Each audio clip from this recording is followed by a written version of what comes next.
Hello everyone, this is Tom Southern at Purple Arch Neurorehabilitation. What I wanted to come and talk to you about today was something actually non-clinical. I've spent my last 3, 4, 5 videos talking about different clinical things that we can do to help the people that we're serving.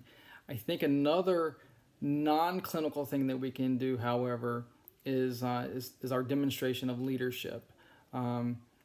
About a year and a half ago, I had the opportunity at the graduation ceremony for the SLPD program at Northwestern to deliver remarks on behalf of my peers. I want to share some of those remarks with you today. I think there's a number of things that as leaders, whether it be in home health, whether it be in private practice, whether it be in inpatient rehabilitation, whether it's acute care, I think leaders have to understand what their roles are. And particularly in 2020, when the world seems to be on fire with crazy challenges around us. So let me share some of my thoughts. I apologize if it looks like I'm reading a little bit. I am reading a little bit, but I did want to share some of these thoughts with you. So about a year and a half ago, 2 years ago, I had the chance to read a book by pastor and Fuller Seminary professor Dr. Todd Bolsinger.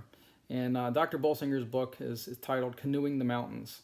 As an ongoing analogy throughout the book on leadership, Dr. Bolsinger uses the story of Lewis and Clark and their journey to find the water route that would connect the East to the West.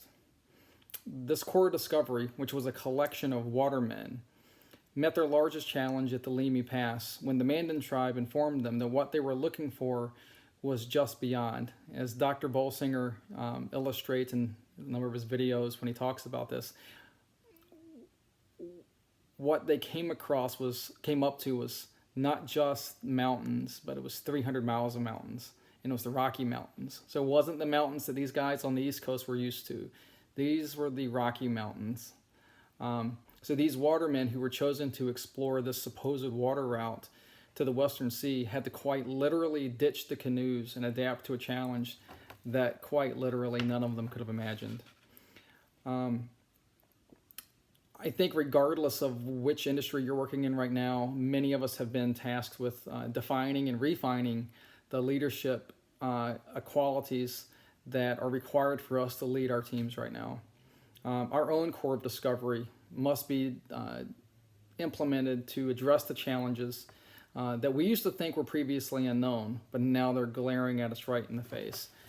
I would really submit that a new type of leader or a new mindset for a leader is what's required in this moment. Some of us may call this leader a complacency disruptor. This is a person who questions the status quo. This person is typically strategic in their approach. They don't disrupt for the sake of confusion, but rather for the sake of innovation. Now, I will tell you in speech pathology that which is a discipline that is seemingly slow to move and adjust to the best clinical opportunities around us, we might need to be disrupted. Harvard Business School professor Dr. Clayton Christensen actually passed away last year. He may say that you may never purposely disrupt yourself, but the historic culture of speech-language pathology and probably the culture of allied health in general, we would surely benefit from a focus on innovation. Perhaps some would say that we actually need to embrace innovation in every form that it arises. This disruption leader must focus on what sustains the culture while also keeping the pulse on what will inevitably be a new market innovation for the discipline. It's a very, very tight balancing act. Others may say that the best leaders in our field may be those labeled as translational. These are these people who can span that often vast chasm between clinical research and clinical discovery. This gap is wide. The translational leader understands that time is truly of the essence. We, every single day, we act as solution providers for those that we are charged to serve. This leader doesn't just embrace the research that they read, but they help create it. They are actively engaged in the trials. They encourage their team to be innovators while standing on the shoulders of practice that is focused on evidence.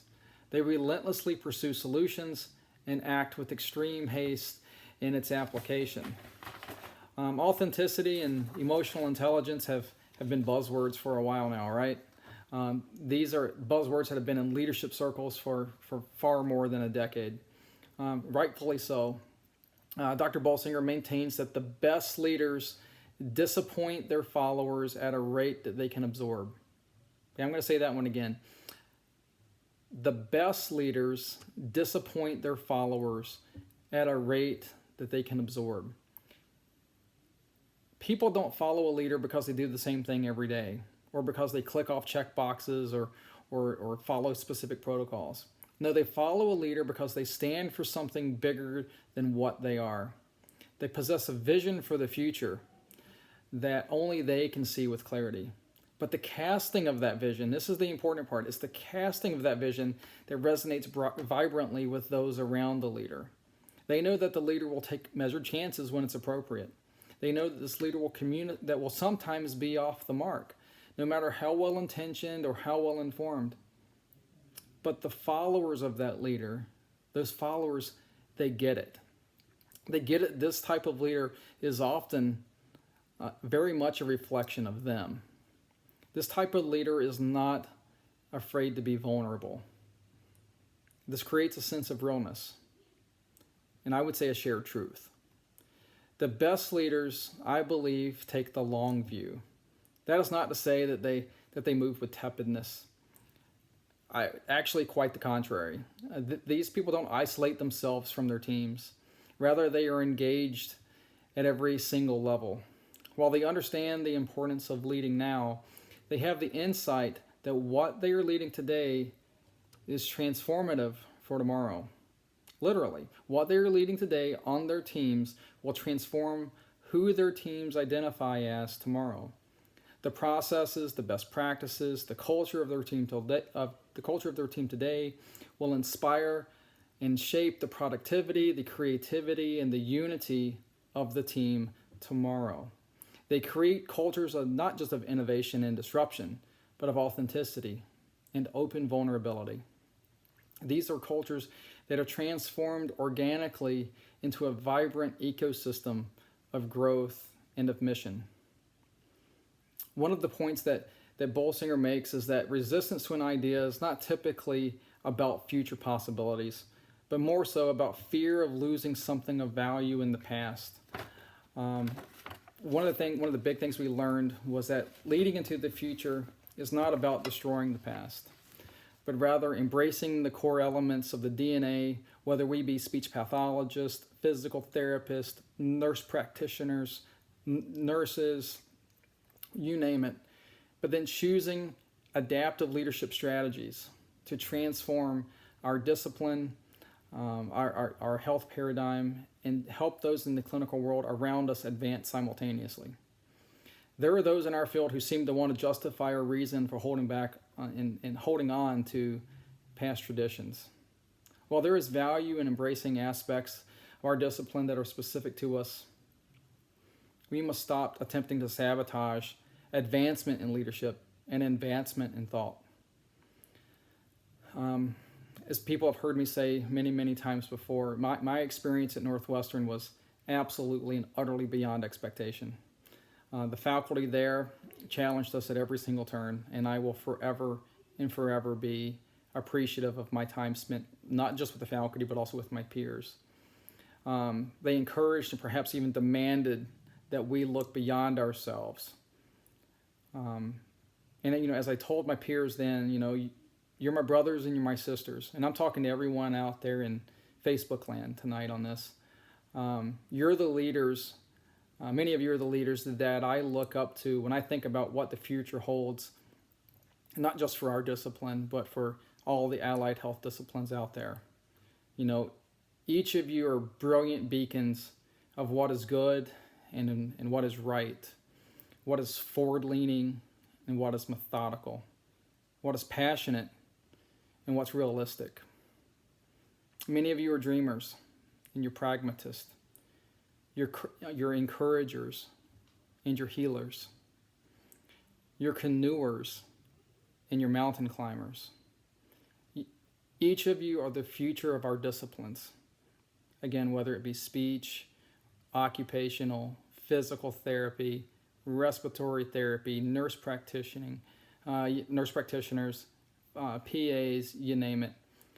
But you're also the leaders who will continue to forge a new direction for us in the future. And as that new direction becomes more and more apparent, we're gonna embark into a new journey of walking through the wide open mountains. But these mountains are going to be of purpose, and we're going to have to do that together. We're going to have to adapt along the way. I know this video went a little bit longer than some of my other videos out there, but I hope that those of you who have watched this, that I hope you share some of these visions, and if you find some insight in this tonight, I hope you share the video with your friends, with your family, with your leaders. I think the more people we have in the conversation, the better. If you have any questions, you can reach out to me via email. My email is tom@purplearchneuro.com. You can also check out my website at www.purplearchneuro.com. Again, thanks for spending the time with me tonight. I appreciate every one of you. Everyone have a good night. Bye.